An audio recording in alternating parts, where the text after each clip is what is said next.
So, good morning, everyone. My name is Ruzen Shrestha, and in this presentation, I'll be talking about how this course has helped me to apply the accounting principle and where it has specifically helped me. So, starting off, let us look at the background of my organization and a little about me. So, this organization, which I'm working for, has been running for 23 years. But although it has been running for 23 years, it has no real accountant working and no people actually doing the finance. So it has about four managers and about 100 plus staff, but there is only one person who keeps the record of the so-called accounting, and he only calculates the salary, and that's it.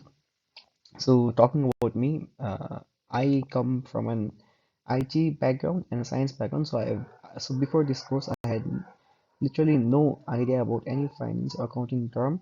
So I believe this course has helped me a lot, and I believe I can use this course to help my organization a lot. So starting off, I believe the trial balance and balance sheet is a basic in every organization, and I think this will help our organization too. So starting off, a trial balance is a fundamental accounting tool used to list and summarize all the accounts in an organization ledger. It includes both the debit and credit balances of each account. So one of the primary functions of a trial balance is to ensure the quality of debits and credits. This serves as a check and balance mechanism to identify any errors or discrepancies in accounting records. By verifying the quality of debit and credits, the trial balance can play a crucial role in checking the accuracy of financial records. This accuracy is paramount for making informed decisions, financial reporting, and complying with accounting standards. So basically, if the debit and credit match, this indicates that the financial records are accurate. So in this organization which I'm working for, there I have yet to see a trial balance sheet. So I believe this is crucial and vital for our organization.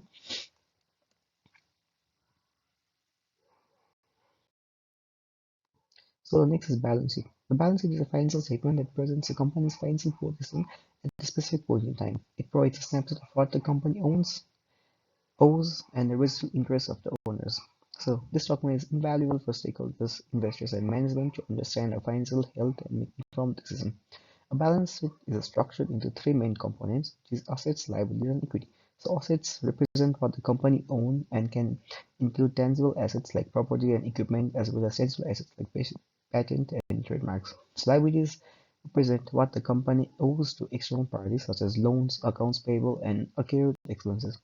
Similarly, equity is the residual interest of the owners in the company's assets after deducting liabilities. This includes common stock, retained earnings, and additional paid-in capital.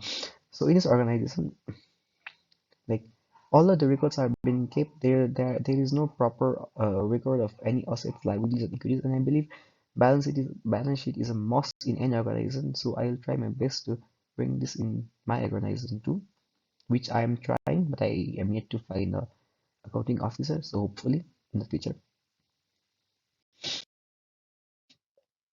The another thing which I believe will help me is AFN, IGR, and SHR, which I'll be going into a brief.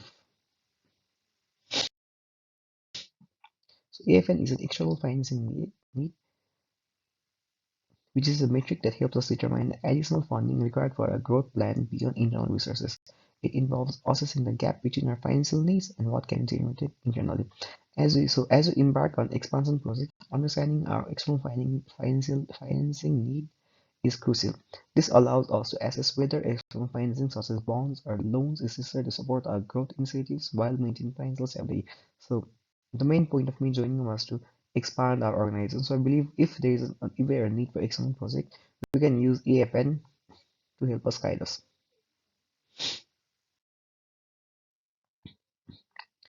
So the next is IGR, which is internal growth rate, which represents the maximum rate at which our company can grow using only internal resources. For us, this means optimizing existing assets, increasing the operational efficiency, and maximizing the utilization of internal funds.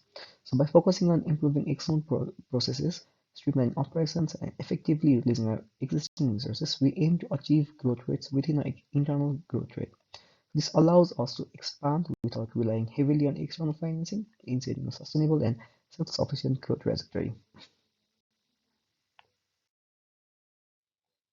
The next is SGR, which is sustainable growth rate, which combines both internal and external sources of financing to determine the optimal growth rate of our company, which it can sustain in the long term. So this involves a balance between reinvesting earning and seeking external funding. So calculating our sustainable growth rate can guide us in setting realistic growth rate. It considers the balance between self-sufficiency and external financing, ensuring that our growth remains sustainable over the long time. So these three things are something which I've been looking forward and looking into in the current organization. And the next is IPO. So before taking this course, I did not know that any private or any public company can offer IPO. So what IPO is an IPO is an initial public offering in where a private company becomes a publicly traded company by issuing a share of its stock to general public for the first time. This opens up opportunity for external investors to become shareholders in companies. So basically, it lets us borrow money from the public instead of the bank. So let us explore on how an IPO can benefit the organization. First is capital infusion. Going public allows us to raise significant capital by selling shares to the public.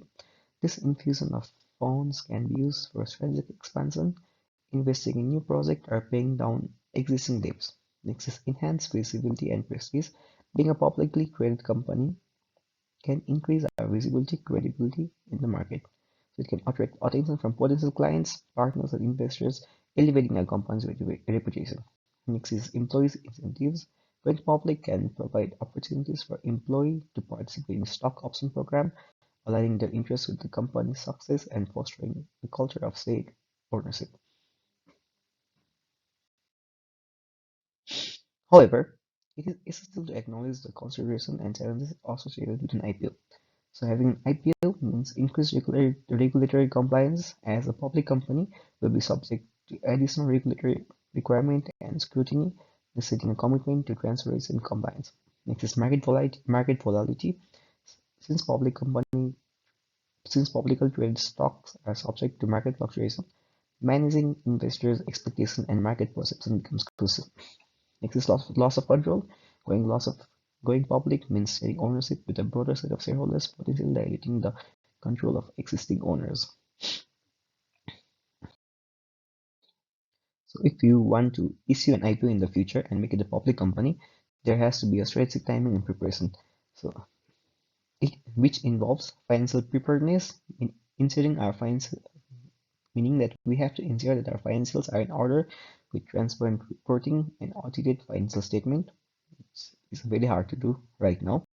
And market assessment, meaning that we have to analyze market conditions and identify optimal timing for the IPO based on industry trends and economic indicators. And finally is effective communication, developing a comprehensive communication strategy to address stakeholders, manage expectations, and navigate the transition. So with this, I'd like to conclude the speech. So in conclusion, the strategic application of IGR, SGR, and EFN in our construction company involves optimizing internal growth potential, determining a sustainable growth rate, and assessing external financial needs. This financial concept provides a roadmap for sustainable growth, guiding our decision-making process and helping us achieve our long-term goals.